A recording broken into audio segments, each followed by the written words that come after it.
eyes sa ating widescreen because we have a special siguro kailangan invite natin si nanay to muna. Mamaya na po tayo mag-juice.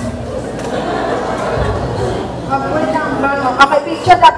Ay nako, ang picture taking talaga timeless. Okay, dalawang bagay ito matahimik ng mga tao. Picture taking at kainan. Tama? Okay. So, anyway, magandang opportunity yan to create lasting memories. Pwede ba tayo maglagay ng upuan here for nanay para lang din makita yung siguro ito na lang. Ayan, Nay, invite ka muna natin dito para makita natin, mapanood natin. Sige, iwan mo na muna yan.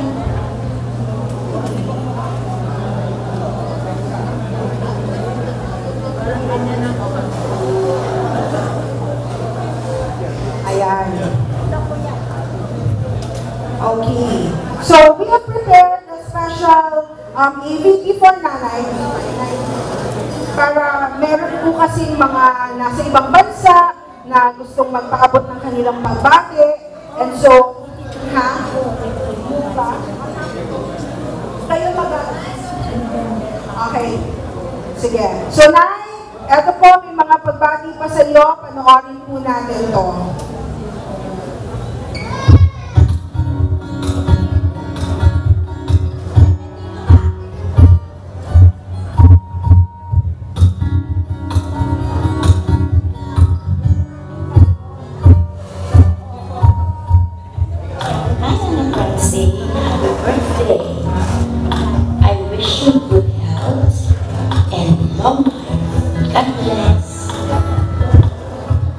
Nalaklan sa birthday ko.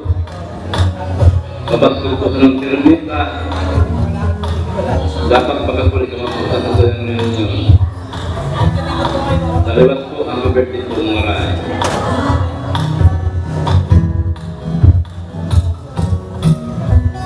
Mula kay Aling Lourdes, happy birthday, Mami Francie. Enjoy your special day with the whole family. Hi Lola, happy birthday po.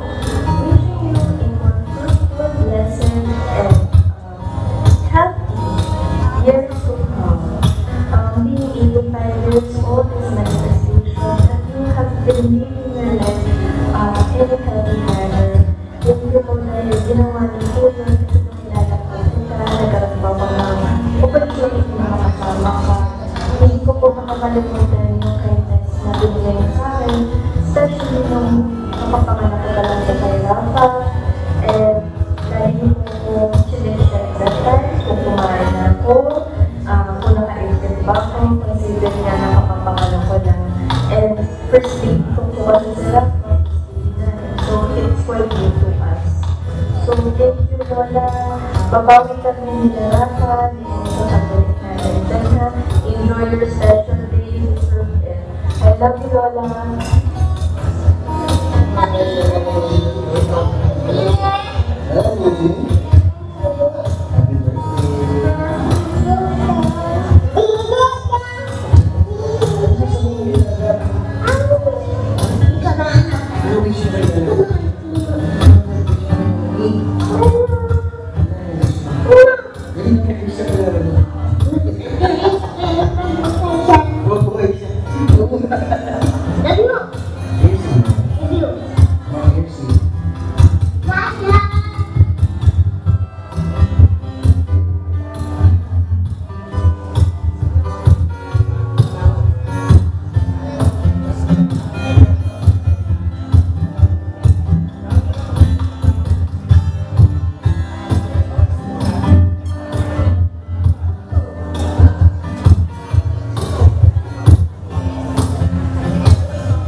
Magandang araw po sa inyong lahat. Pero bigyan sa lahat, magandang araw sa pinakamamahal kong ina. Nay, happy 85 birthday po sa inyo.